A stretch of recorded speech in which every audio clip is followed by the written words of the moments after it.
والصلاة والسلام على سيد الرسل والأنبياء وعلى آله وأصحابه وأولياء وعلماء ملته وأهل سنته أجمعين عدد كرمك يا كريم يا كريم يا كريم يا كريم أما بعد فأعوذ بالله من الشيطان الرجيم بسم الله الرحمن الرحيم إن الدين عند الله الإسلام صدق الله العظيم. بڑی محبت اور عقیدت الفت اور پیار سے پڑھیے الصلاۃ والسلام علیہ یا رسول اللہ وعلی آلک واصحابک یا سیدی و حبیب اللہ.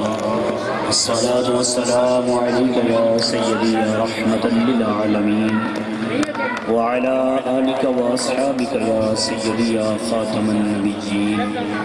الصلاة والسلام عليك يا سيدي يا عالم ما كان وما يكون وعلى آلك وأصحابك يا سيدي يا نور الأفئدة والعيون. بعد حمد الصلاة خالق لم یزل کی بارگاہ مقدسہ میں دعا گو ہم آج کی اس محفل مقدس کو اپنی بارگاہ عالی شان میں قبول و منظور فرما کر ہم سب کے لیے بالخصوص اور پوری امت مسلمہ کے لیے بالعموم ذریعہ برکات اور ذریعہ نجات بنائے. اسٹیج پر رونق افروز علماء ذی احتشام سامعین کرام محترم رانا محمد عثمان صاحب نے اپنی ہمشیرہ محترمہ کی شادی خانہ آبادی کے اس موقع پر کریم آقا علیہ الصلوۃ والتسلیم کی ذات اقدس کا غلام ہونے کا ثبوت دیتے ہوئے آج اس محفل کو سجایا ہے. میرا کریم رب ان کی ہمشیرہ محترمہ کی اس شادی کو حقیقی معنوں میں خانہ آبادی بنائے. حضرات پوری دنیا میں 24,000 یا 42,000 مختلف قسم کے دین اور نظریات موجود ہیں، جن میں سے جس نظریے اور جس دین کو میرے کریم رب نے پسند فرمایا ہے اس کا نام ہے دین اسلام. ارشاد باری تعالیٰ ہے ان الدین عند اللہ الاسلام، بے شک اللہ تعالیٰ کے نزدیک جو دین ہے وہ دین اسلام ہے. آج ہم ایک خاتون کی شادی خانہ آبادی کے موقع پر جمع ہیں، اور اگر ہم تقریباً 1400-1500 سال پہلے چلے جائیں تو اس دنیا پوری دنیا میں بالعموم اور بالخصوص سرزمین مکہ المکرمہ پر عورت کی زندگی کی وہ پستی تھی اور وہ ذلت اور رسوائی کی زندگی گزار رہی تھی کہ جس کو سوچ کر انسان پریشان ہو جاتا ہے. آپ احباب نے سن رکھا ہے کہ جس گھر میں بچی پیدا ہو جاتی تھی تو وہ لوگ اس کو اپنے لیے باعث نفرت سمجھ کر اس بچی کو زندہ درگور کر دیتے اور ہر ماہ چند دنوں کے لیے عورت کو اپنے سے اس طرح جدا کرتے کہ بستر بھی جدا، لباس بھی جدا، خوراک بھی جدا، برتن بھی جدا. یعنی عورت ذلت اور پستی اور رسوائی کی اس گھٹا ٹوپ اندھیروں میں ڈوبی ہوئی زندگی کو گزار رہی تھی کہ جو صاحب عقل اور ذی شعور انسان جس کو دیکھ کر پریشان اور حیران ہو جاتا ہے. جب اس ڈوبی ہوئی ذلت اور رسوائی کی زندگی میں عورت کی اس نظام کو میرے کریم آقا علیہ الصلوۃ والتسلیم کی ذات اقدس نے دیکھا تو کریم آقا علیہ الصلوۃ والتسلیم کی ذات اقدس نے اسی عورت کو ذلت اور پستی سے نکال کر عزتوں کی مبارک چادر اس کے سر پہ تان دی ہے۔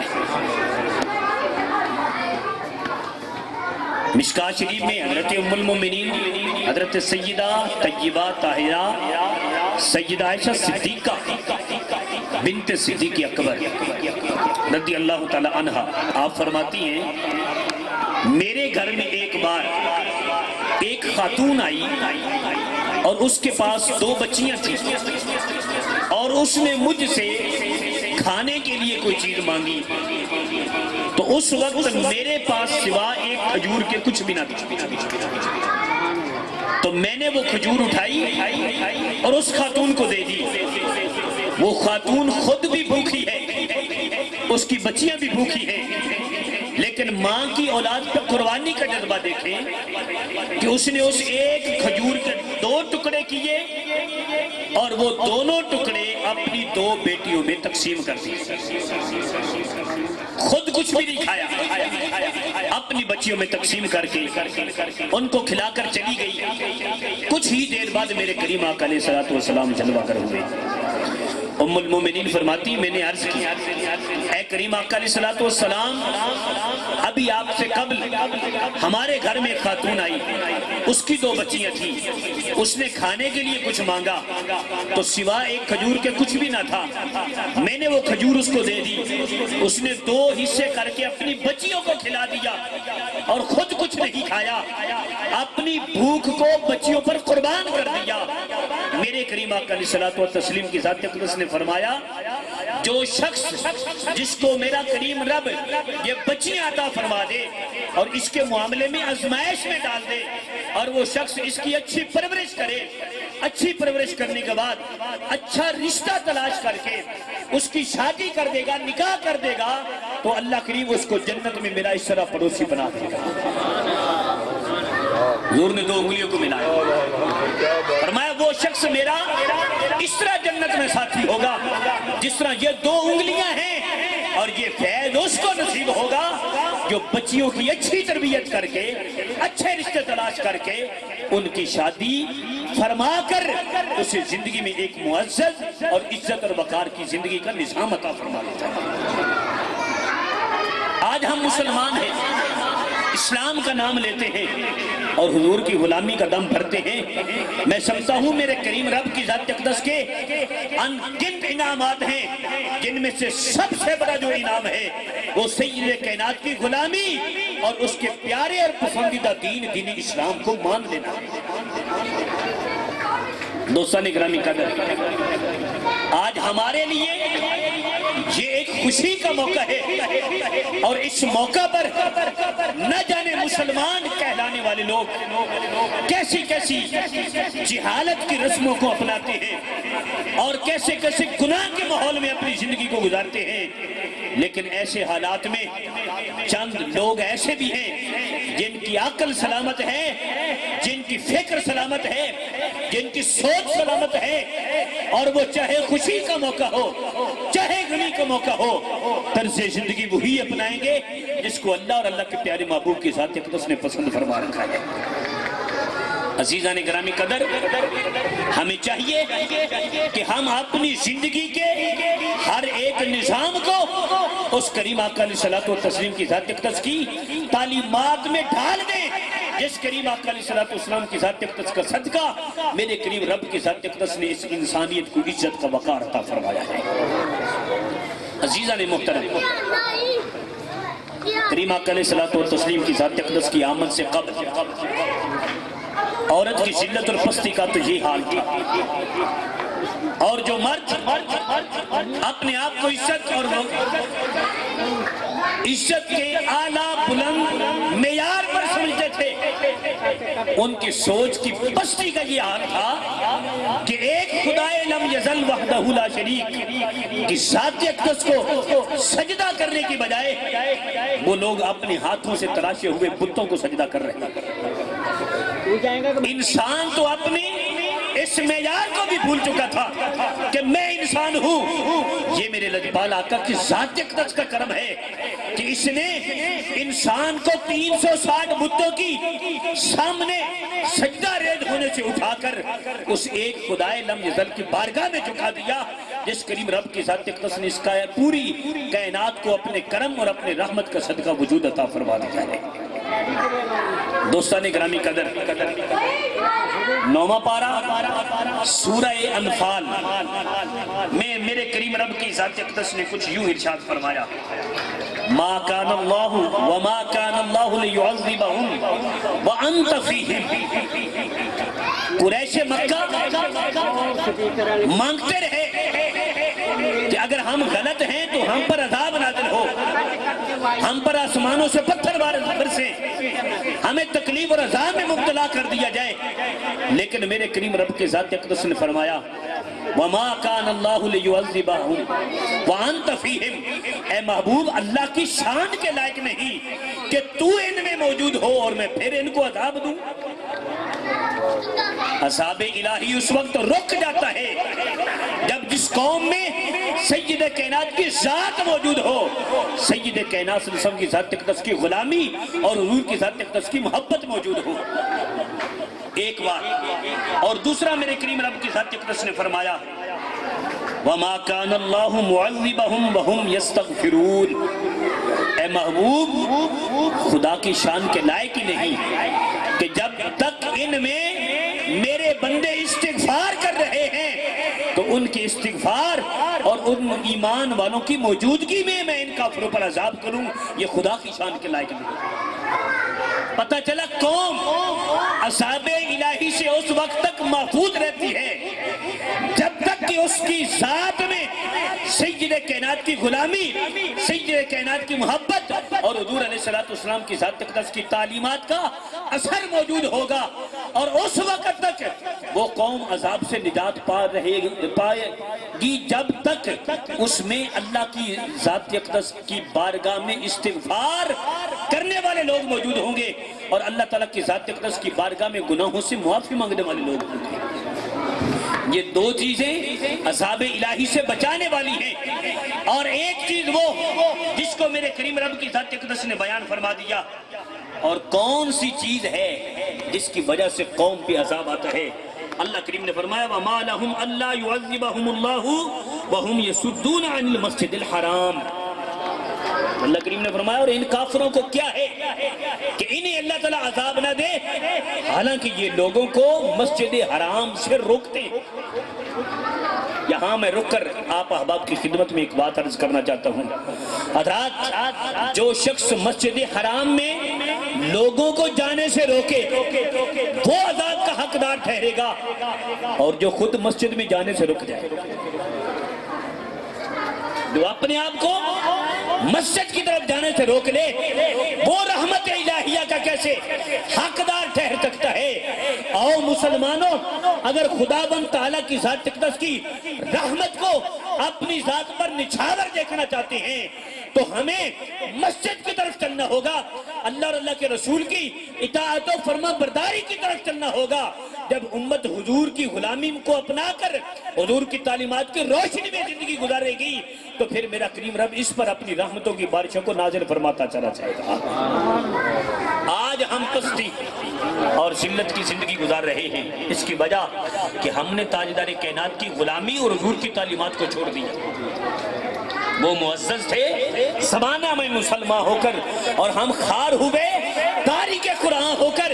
یہ حضور کی ذات اقدس کی غلامی کی وجہ سے صحابہ کرام کو عزت اور عظمتوں کی وہ بلندیاں عطا فرما دی کیونکہ انہوں نے قرآن و سنت کو اپنے سینے سے اس انداز سے لگایا کہ ایک لمحہ بھی تعلیمات مصطفیٰ سے وہ دور نہیں ہوتے۔ حضرات گرامی قدر، اگر آپ بلندی اور عزت و عظمت کے بلند معیار کو دیکھنا چاہتے ہیں تو دیگر صحابہ کرام کی عظمتوں کے کیا کہنے، میں حضرت سیدنا بلال حبشی رضی اللہ تعالیٰ عنہ کی بات کرتا چلا جاؤں۔ آپ پڑھیں بخاری شریف کو، میرے کریم آقا علیہ الصلوۃ والتسلیم معراج سے واپسی جب تشریف لائے میرے کریم آقا علیہ الصلوۃ والسلام کی ذات اقدس نے فرمایا اے بلال تو کون سا کام کرتا ہے؟ چلتا زمین پہ ہے، تیرے قدموں کی آواز رب کی جنت میں سنی جاتی ہے۔ بلال کہاں چلتے ہیں؟ زمین پہ، اور قدموں کی آواز کہاں جا رہی ہے؟ اللہ کریم کی ذات اقدس کی جنت میں جا رہی ہے۔ اور حضرت بلال حبشی عرض کرتے آقا کوئی خاص کام نہیں کرتا، صبح ہو یا رات ہو، جب وضو ٹوٹ جائے تو وضو کرتا ہوں، اور اگر صحیح وقت موجود ہو تو 2 رکعت نماز نفل ادا کر لیتا ہوں۔ میرے کریم آقا فرماتے ہیں ہاں بلال، پھر اسی وجہ سے میرے رب نے تجھ کو یہ مقام عطا فرما دیا۔ اللہ کی ذات اقدس، اللہ کے محبوب صلی اللہ علیہ وسلم کی ذات اقدس کی تعلیمات پر عمل کرنے کی کیا برکت ہے۔ مسلمانوں توجہ فرماؤ، جو بلال حبشی ایک نفل کو نہیں چھوڑ رہے، وہ بلال حبشی اللہ کے فرض کی ہوئے اعمال کو کیسے چھوڑ سکتے ہیں؟ اور جس بلال حبشی کے نفل کی یہ پاور ہے، اس بلال حبشی کی ادا کی ہوئی فرض نماز اور فرائض الہیہ کو ادا کرنے کی پاور اور طاقت کتنی بلند و بالا ہوگی۔ لوٹ جا عہد نبی کی سمت رفتار جہاں، لوٹ جا عہد نبی کی سمت رفتار جہاں، پھر میری پسماندگی کو ارتقاء درکار ہے۔ پسماندگی کا معنی ہے ذلت، ارتقاء کا معنی ہے بلندی، اور رفتار جہاں سے مراد مسلمان۔ یہ شاعر مسلمان کو سمجھا رہا ہے، اے مسلمان اگر تو اپنے کھوئے ہوئے وقار کو بلندیوں کا معیار اور بلندیوں کی عظمت دینا چاہتا ہے تو زمانہ مصطفیٰ کی طرف لوٹ، اور سید کائنات صلی اللہ علیہ وسلم کی ذات اقدس کی غلامی کے پٹے کو اپنے گلے میں ڈال کر حضور کی تعلیمات کی روشنی میں اپنی زندگی کو گزارتا چلا جا۔ جتنا جتنا تو حضور کی ذات اقدس کی غلامی میں وقت گزارتا جائے گا، اتنا تیرے سر پر عزتوں کے تاج کو میرا مالک سجاتا چلا جائے گا۔ ان الدین عند اللہ الاسلام، بے شک اللہ کریم جل و علا کی ذات اقدس کی بارگاہ میں جو سب سے زیادہ پسندیدہ دین ہے اس کا نام ہے دین اسلام۔ حضرات آج ہم نے شادی کے لیے اپنے تئیں بہت زیادہ ضروریات کو بڑھا دیا، ہم نے شادی اور نکاح کو مشکل بنا دیا اور زنا کو آسان کر دیا۔ میرا کریم رب فرماتا ہے لا تقربوا الزنا انہ فاحشہ، زنا کے قریب نہ جاؤ کیونکہ یہ بے حیائی اور بری بات ہے۔ آج امت مسلمہ میں اغیار کب سے شروع ہے؟ اس مسلمان کو کمزور کرنے کے لیے ایک لمحہ بھی اپنے ہاتھوں سے وہ جانے نہیں دیتا کہ جس میں وہ مسلمان کو کمزور کرنے کی سازش نہ کر رہا تھا۔ عزیزان گرامی قدر، ایک امت مسلمہ اور مسلمانوں میں ایک وقت وہ بھی تھا کہ مسلمان جہاد کے لیے جا رہے ہیں اور کفار نے کیا کیا؟ مسلمانوں کے لشکر کے اس راستے پر نوجوان لڑکیوں کو بالکل ننگا کر کے دونوں رستوں پہ کھڑا کر دیا تاکہ مسلمان کو جہاد سے روکا جائے، مسلمان کو اسلام پر چلنے والے معاملات سے روکا جائے۔ تو اس وقت کے سپہ سالار نے اپنی فوج کو روک کر اس نے اعلان فرمایا کہ جس بھی سپاہی کی نظر اٹھے گی اس کی گردن کو اڑا دیا جائے۔ اپنی نظروں کو جھکا کر اس رستے پہ چلتے جاؤ۔ جب وہ نظروں کو جھکا کر خوف الہیہ کی صورت میں اس رستے پہ چلتے گئے تو میرے کریم رب کی ذات اقدس نے ان کو فتح و کامیابی سے سرفراز فرما دیا۔ اقبال کیا کہتے ہیں؟ یہ فاقہ کش جو موت سے ڈرتا نہیں، یہ فاقہ کش جو موت سے ڈرتا نہیں، روح محمدی اس کے بدن سے نکال۔ آج ہمارے ہاتھوں میں یہ انٹرنیٹ کی جدید سہولیات اور یہ ٹچ موبائل کے یہ معاملات ہمارے ہاتھوں میں دے کر گرامی قدر حضرات آج ہماری اس مسلمان نسل کو اغیار کس طرف لگا رہے ہیں۔ میں بخاری شریف کی کتاب الجنائز کی روایت پڑھنا چاہتا ہوں۔ سید کائنات فخر موجودات صلی اللہ علیہ وسلم کی ذات اقدس نے فرمایا ما من مولود یولد الا علی الفطرۃ فابواہ یہودانہ او ینصرانہ او یمجسانہ او کما قال رسول اللہ صلی اللہ تعالی علیہ وسلم۔ میرے کریم آقا علیہ الصلوۃ والتسلیم کی ذات اقدس نے فرمایا ہر بچہ فطرت پہ پیدا ہوتا ہے۔ فطرت سے مراد یعنی اس میں اللہ کریم ہر پیدا ہونے والے بچے میں وہ کوالٹی پیدا فرماتا ہے کہ جس کی وجہ سے وہ اسلام کی تعلیمات پر عمل کر سکتا ہے۔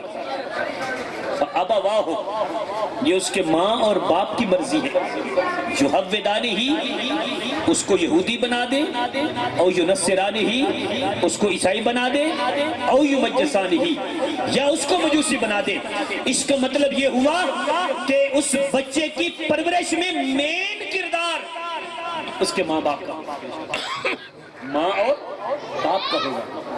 آج مدرسے میں اگر بچہ جا رہا ہے، صبح مسجد میں جاتا ہے ناظرہ قرآن پاک پڑھنے کے لیے، آدھا پون گھنٹہ مسجد میں دے گا، پھر گھر کی طرف لوٹ کے جائے گا، گھنٹے 2 گھنٹے بعد سکول جائے گا، پھر گھر کو لوٹ کے آئے گا، ٹیوشن کے لیے جاتا ہے تو پھر گھر کو لوٹ کر آتا ہے۔ وہ بچہ زیادہ ٹائم تو اپنے ماں باپ کو دے گا۔ سکول، کالج، یونیورسٹی یہ بھی اگرچہ اس بچے کی نالائکی اور اس کی غلط تربیت اور اگر وہ غلط رستے پہ چلتا ہے تو اس کے ذمہ دار سکول، کالج، مسجد اور مدرسہ بھی ہو سکتے ہیں، لیکن اس سے پہلے تو ماں باپ ذمہ دار ہیں۔ اگر اولاد کی تربیت میں کچھ فرق آ رہا ہے تو میں سمجھتا ہوں 20% یہ مسجد، مدرسہ، سکول، کالج اور یونیورسٹی ذمہ دار ہیں، اور 80% اس میں کردار ماں باپ کا۔ دوستان اکرامی قدر، ہمارے مسلک اہل سنت کے ایک عظیم عالم دین مناظر اسلام حضرت علامہ شیخ الحدیث و تفسیر مولانا عبد التواب صدیقی اچھلوی زیرہ شرفہ، آپ ایک مرتبہ خطاب میں بیان کرتے ہوئے فرما رہے تھے کہ ان کے والد گرامی قدر مناظر اعظم حضرت علامہ مولانا محمد عمر اچھلوی صاحب رحمت اللہ تعالی علیہ، وہ جب نماز تہجد کے لیے اٹھتے تھے تو حضرت علامہ مولانا عبد التواب صدیقی صاحب فرماتے ہیں ہم بالکل چھوٹے بچے ہوتے تھے اور ہمارے والد گرامی قدر نماز تہجد کے وقت جب اٹھتے تو ہمیں بھی اٹھا دیتے۔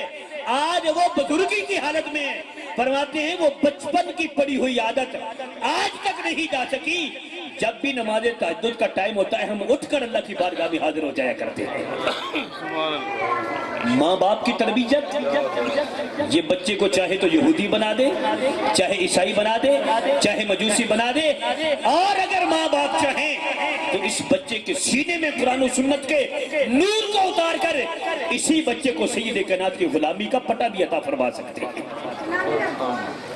عالمی مبلغ اسلام علامہ رضا ثاقب مصطفی صاحب زیدہ شرفہ، آپ علامہ اقبال کا ایک واقعہ بیان کرتے ہوئے فرماتے ہیں کہ جب یہ مروجہ علوم یونیورسٹی اور کالج کے علوم سے فارغ ہوئے تو ان کو ان کے والد گرامی قدر نے قرآن مجید فرقان حمید دیا اور فرمایا کہ اس کو اس انداز سے پڑھو گویا کہ تمہارے دل میں یہ اتر رہا ہے۔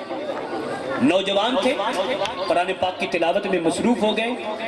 ایک بھکاری گداگر آیا، اس نے صدا لگائی کہ مجھے اللہ کے واسطے کچھ دے دو۔ سارا دن وہ بھیک مانگتا رہا، کاسا اس کا بھر گیا۔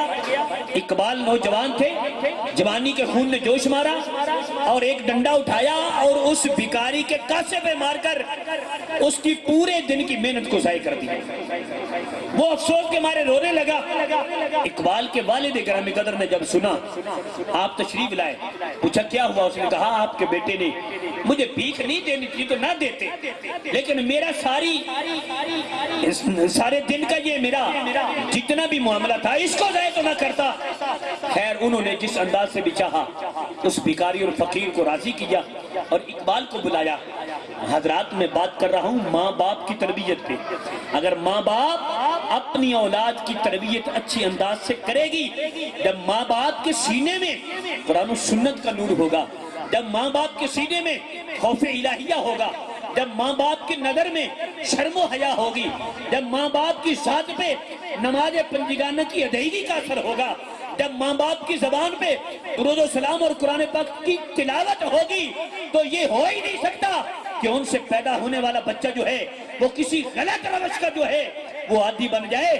اگر ماں باپ کا کردار ستھرا ہوگا تو ان سے پیدا ہونے والے بچے کا بھی کردار اللہ اور اللہ کے محبوب کی تعلیمات کے مطابق ہو جائے گا. سبحان اللہ. تو اقبال کے والد صاحب نے اقبال کو بلایا اور فرمایا کہ تو نے اس بھکاری کو ناراض کیا اور اس کی پورے دن کی خیرات کو تو نے ضائع کر دیا. کہنے لگے ابا جان میں قرآن پاک پڑھ رہا تھا, اس نے رکاوٹ ڈالی تو میں نے وہ جوش سے ڈنڈا مار کے اس کے معاملات کو ضائع کر دیا. تو علامہ اقبال کے والد صاحب فرماتے ہیں اقبال اگر قیامت کے دن مجھ سے میرے کریم آقا علیہ السلام کی ذات اقدس نے پوچھ لیا کہ تو نے اپنے بچے کی کیسی تربیت کی کہ اس نے ایک گداگر اور ایک بھکاری کو یہ تکلیف دے دی, تو مجھے بتا میں سید کائنات کی بارگاہ میں کون سا جواب اور کون سا منہ لے کر جاؤں گا. سبحان اللہ. آج ہم نے اپنے بچوں کے ہاتھوں میں موبائل تو دے دیا, ہم اپنے بچوں کی ہر خواہش کو پورا تو کر رہے ہیں, کیا ہم نے یہ بھی کبھی سوچا کہ میری اس دی ہوئی نعمت اور میری اس کوشش کے ذریعے میرا بیٹا یا میری بیٹی کوئی غلط روش کا تو نظام نہیں اختیار کر کے بیٹھی. حضرات گرامی قدر ہم کہتے ہیں کوئی بات نہیں بچہ ہے بڑا ہوگا تو سیکھ جائے گا. ارے گرم لوہے کو سیدھا نہیں کرو گے تو جب ٹھنڈا ہو جائے گا وہ کیسے سیدھا ہو سکتا ہے. سبحان اللہ. حضرت امام حسن مجتبی میرے کریم آقا علیہ السلام کے شہزادے حضور علیہ السلام کی ذات اقدس نے بحیثیت باپ اولاد کی کیسے تربیت کرنی ہے, میرے کریم آقا علیہ السلام کی ذات اقدس نے ہمیں یہ نظام بھی سکھا دی. آج اگر کوئی کسی بچے کو ڈانٹتا ہے تو دوسرا کہتا ہے چھوڑو یار بچہ ہے بڑا ہو کر صحیح ہو جائے گا. حضرات گرامی قدر مجھے بتاؤ نا پھر جو بڑے ہو چکے ہیں وہ کتنے درست ہو گئے. اگر بچے کو درست نہیں کرنا, بچے کی اس کی اس حالت میں اس کی تربیت نہیں کرنی تو مجھے سکھائے نا. آج تو نوجوان نسل جو ہے وہ کیسی کیسی غلط روش کا نظام اپنا رہی ہے. میرے کریم آقا علیہ الصلوۃ والتسلیم کی ذات اقدس کی بارگاہ میں زکوٰۃ کی کھجوروں کا ایک ٹوکرا پیش کیا گیا. حضرت سیدنا امام حسن مجتبی امام علی مقام کے بڑے شہزادے, بڑے برادر محترم اور حضرت امام حسین کے بڑے بھائی, آپ بچے تھے, آپ نے فوراً ایک کھجور کو اٹھایا اور اپنے منہ میں ڈال دیا. حضرات ماں باپ نے اپنی اولاد کے کیسے تربیت کرنی ہے. میں آپ احباب کی بارگاہ میں یہ عرض کر رہا ہوں, لوگ کہتے ہیں بڑا ہوئے گا تو سدھر جائے گا. حضرات جس کو آج آپ نہیں سدھار رہے وہ بڑا ہو کر کیسے سدھر سکتا ہے. میرے کریم آقا علیہ الصلوۃ والتسلیم کی ذات اقدس نے اپنے شہزادے حضرت امام حسن مجتبی کے منہ میں انگلی ڈالی اور ڈال کر کھجور کو نکال کر میرے کریم آقا علیہ السلام کی ذات اقدس نے فرمایا اے میرے بیٹے تجھے پتہ نہیں ہے کہ زکوٰۃ کے مال کو میرے کریم رب نے میری آل پر حرام فرما دیا ہے. یہ ماں باپ کی ذمہ داری ہے کہ وہ اپنی اولاد کو حلال اور حرام کی تعلیم دے. خوشا مسجد و مدرسہ و خانقاہ کہ دروے بود قیل و قال محمد, وہ مسجد وہ مدرسہ. ہم نے مدرسہ ہر اس جگہ کو سمجھ لیا جہاں پر قرآن پاک کی تعلیم دی جاتی ہے, حالانکہ مدرسہ سے مراد ہر وہ جگہ ہے جہاں پر بچوں کی تربیت کی جاتی ہے. چاہے وہ گھر ہے, چاہے وہ سکول ہے, چاہے وہ کالج ہے, چاہے وہ یونیورسٹی ہے, جہاں بھی بچے کی تربیت ہو رہی ہے, جہاں بھی بچے کو تعلیم دی جا رہی ہے. حضرات گرامی قدر یہ وہی جگہ اچھی ہوگی جہاں سینے میں, اولاد کے سینے میں اللہ کریم کی ذات اقدس کے قرآن اور اس کے پیارے محبوب علیہ السلام کی ذات اقدس کے فرمان کے نور کو اتارا جا رہا ہے. حضور فرماتے ہیں ادبوا اولادکم ثلاثۃ خصال, اپنی اولاد کو 3 چیزیں سکھاؤ. کون سی 3 چیزیں؟ حب القرآن, قرآن پاک کی محبت, اور اپنے نبی کی محبت, اور اپنے نبی کی آل کی محبت. جب یہ 3 چیزیں سکھائیں گے تو پھر نتیجہ کیا نکلے گا؟ کیونکہ ہم نے دیکھا کہ لوگ ان کا کردار اپناتے ہیں جن سے وہ محبت کرتے ہیں. آج کل پی ایس ایل کا بڑا عروج ہے, پاکستان سپر لیگ کے میچ کی بڑی بہار جاری ہے, اور ہماری نوجوان نسل لباس وہی پہنیں گے جو کرکٹ ٹیم نے پہنا, بالوں کی کٹنگ وہی کرائیں گے جو کرکٹ ٹیم کے کھلاڑی کروا رہے ہیں, یعنی ہر کام وہ کریں گے جو کھلاڑی کر رہے ہیں, اور یہ کر کے بتاتے ہیں کہ ہم اپنی کرکٹ کی ٹیم سے محبت کرتے ہیں، پتہ چلا جو جس سے محبت کرے وہ اس کا کردار اپناتا ہے، جس سے محبت کرے گا وہ اس کا کردار اپنائے گا۔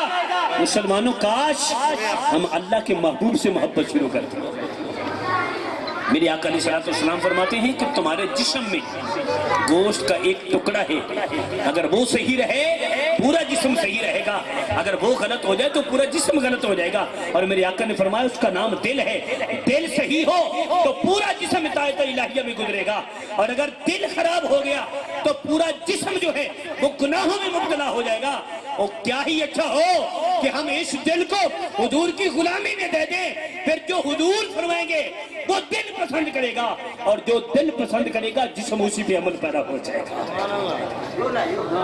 قرآن کی محبت سکھاؤ، اپنے نبی کی محبت سکھاؤ، اپنے نبی کی آل کی محبت سکھاؤ۔ جب اولاد کے سینے میں اللہ کے پاک قرآن، اس کے محبوب کی ذات اقدس کی ذات اقدس اور حضور کی آل پاک کی محبت کو سکھا دیں گے تو پھر اولاد کو پتہ چل جائے گا کہ قرآن مجید فرقان حمید کی محبت اگر میرے سینے میں ہے تو میں نے زندگی کا وہ نظام اپنانا ہے جس کو اللہ کے قرآن، اس کے نبی کے فرمان اور نبی کائنات فخر موجودات صلی اللہ علیہ وسلم کی ذات اقدس کی آل پاک نے نظام کو اپنا رکھا ہے۔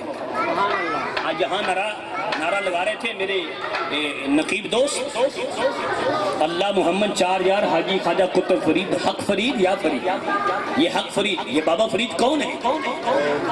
شہنشاہ چشتیاں ہیں، چشتیوں کے بادشاہ ہیں۔ میں آپ کی مبارک زندگی کے آخری لمحات کی بات کرنا چاہتا ہوں، شاید کہ اتر جائے تیرے دل میں میری بات۔ حضور بابا فرید الدین مسعود گنج شکر زہد الانبیاء رحمت اللہ تعالیٰ علیہ، آپ کا جس رات وصال باکمال آپ نے نماز عشاء کو پڑھا، اس کے بعد آپ پہ غشی طاری ہوئی۔ جب افاقہ ہوا تو پوچھتے ہیں بیلیو ہم نے نماز عشاء کو پڑھا، غلام عرض کرتے ہیں حضور پڑھا، فرماتے ہیں چلے کوئی نہیں یار ایک بار آج پھر پڑھ لیتے ہیں۔ پھر نماز عشاء کو پڑھا، اس کے بعد آپ پہ پھر غشی طاری ہو جاتی ہے۔ تھوڑی دیر کے بعد جب افاقہ ہوتا ہے پوچھتے ہیں بیلیو یہ تو بتاؤ کیا ہم نے عشاء کی نماز پڑھی؟ غلام عرض کرتے ہیں حضور ہاں ہم نے عشاء کی نماز پڑھ لی۔ فرماتے ہیں چلے کوئی بات نہیں ایک بار پھر پڑھ لیتے ہیں۔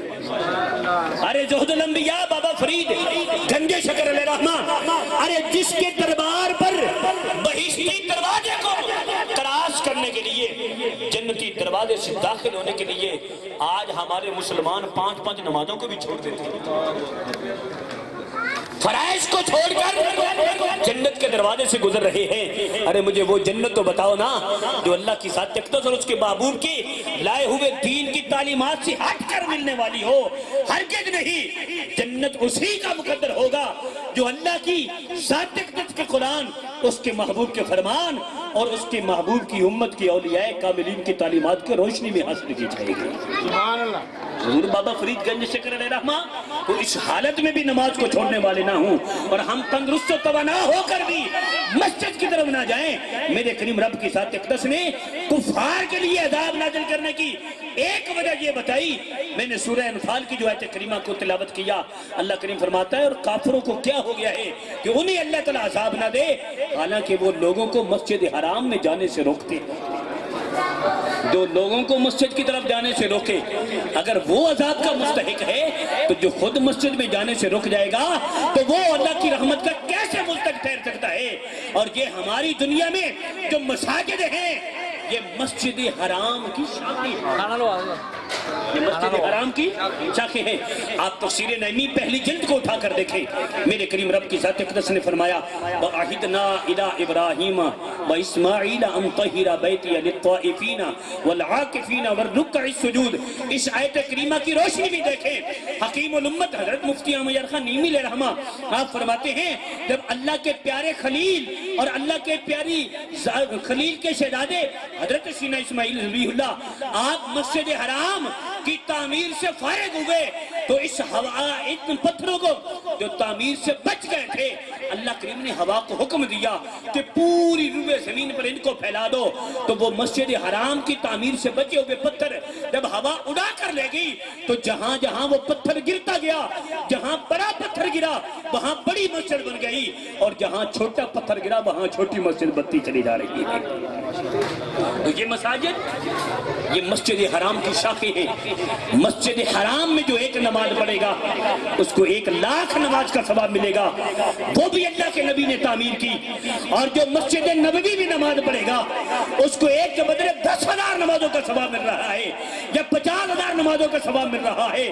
اور میں اس حدیث کو بھی اگر یہاں پر عرض کرتا چلا جاؤں، جب میرے کریم آقا علیہ الصلوۃ والتسلیم کی ذات اقدس کعبہ مشرفہ اور مکہ المکرمہ سے ہجرت کرنے لگے، حضور نے جب وہاں پر کھڑے ہو کر عرض کی، مولا میں اس شہر سے جا رہا ہوں، میں جس سے محبت کرتا ہوں، اب تو مجھے وہاں بھیج رہا ہے جس سے تو محبت کرتا ہے۔ تو تیرا معبود تیری بارگاہ میں عرض کرتا ہے، اے مولا اس میری ہجرت گاہ میں مکہ المکرمہ سے ڈبل برکتیں عطا فرما دے، جو برکتیں یہاں رکھی ہیں اس سے ڈبل برکتیں دے دے۔ تو اگر اس حدیث پاک کی روشنی سے ہم یہ نتیجہ اخذ کریں تو کہہ سکتے ہیں اگر مسجد حرام میں 1,00,000 نماز کا ثواب ہے تو اس کا ڈبل مدینہ المنورہ مسجد نبوی شریف میں مل رہا ہے۔ ارے جہاں وہاں 1 نماز پڑھو تو میرا کریم رب اس کو 2,00,000 نماز کا ثواب عطا فرما دیتا ہے۔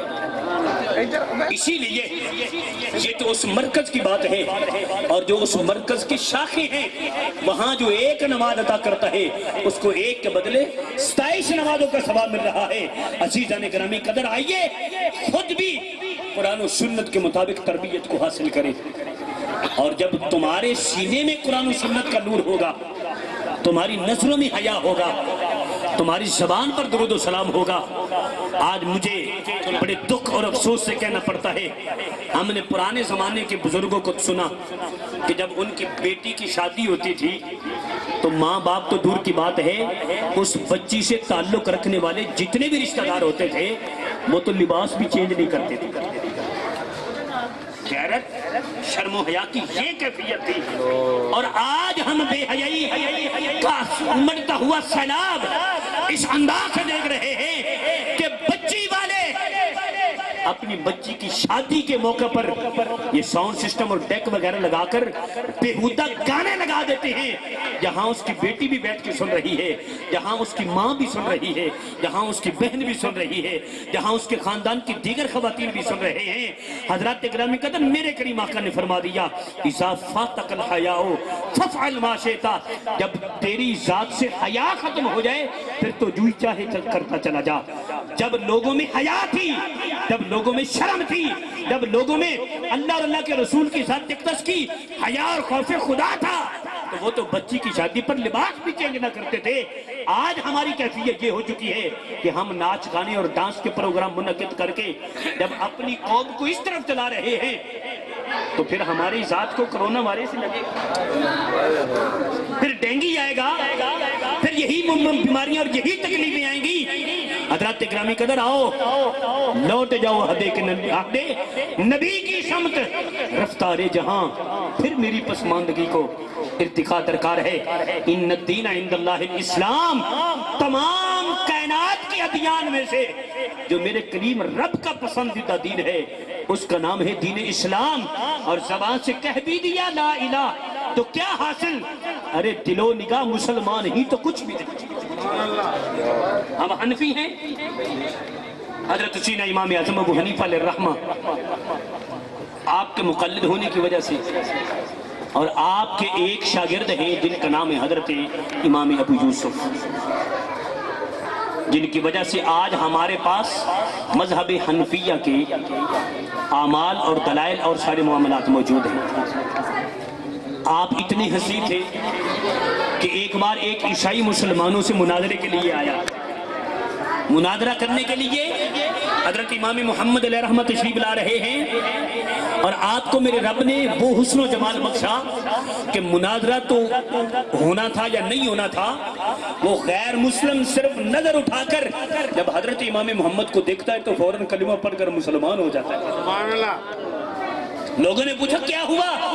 ابھی تو بات نہیں ہوئی، مسلمانوں سے مناظرہ نہیں ہوا، دلائل نہیں چلے، اور تو مناظرہ شروع ہونے سے پہلے ہی ان کو مان کر ان کے نبی کا کلمہ پڑھ رہا ہے۔ اس نے کہا میں کیوں نہ پڑھوں؟ جب میں نے اس امام محمد کو دیکھا تو میں فوراً سمجھ گیا جب چھوٹا محمد اتنا ہنسی ہے تو بڑا محمد کتنا ہنسی ہوگا۔ آج یہ غیر مسلم ہم پر کیوں مسلط ہے؟ کیونکہ ہم نے کردار مصطفیٰ کو چھوڑ دیا، ہم نے قرآن و سنت کی تعلیمات کو چھوڑ دیا، ورنہ اس کی کیا ضرورت تھی کہ یہ مسلمان کو آنکھ دکھائے؟ آج یہ مسلمان پر اسی لیے قابض ہے، آج یہ مودی اور دنیا کے تمام تجار امت مسلمہ پر اسی لیے حملہ آور ہیں، کیونکہ ہم نے قرآن و سنت کو چھوڑ دیا، ہم نے آقا کے دین کو چھوڑ دیا، ہم نے آقا کی تعلیمات کو چھوڑ دیا۔ آج سچا وعدہ کر کے، سچی توبہ کر کے کریم رب کی بارگاہ میں جھک جائیں۔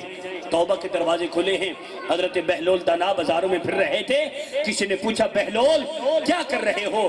کہنے لگے اللہ تعالیٰ کی اور بندوں کی سلو کروا رہا ہوں۔ پھر کچھ عرصے کے بعد اور وہاں پوچھا پھر کہاں تک نتیجہ ملا؟ تو آپ فرماتے ہیں کہ اب اللہ کریم تو مان رہا ہے، بندے نہیں مانتے۔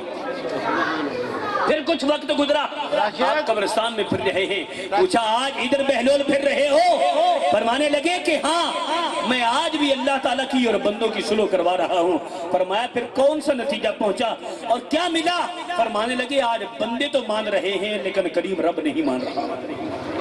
اس سے پہلے کہ میں مانوں اور میں کہوں کہ یا اللہ مجھ پر راضی ہو جا، جب میری یہ خواہش ہو کہ مولا ایک بار مجھے اب دنیا میں بھیج دے تو میں ایک لمحہ بھی تیری یاد سے غافل نہ رہوں گا۔ سلطان باہو فرماتے ہیں جو دم غافل سو دم کافر، سنو مرشد اے پڑھایا ہوں۔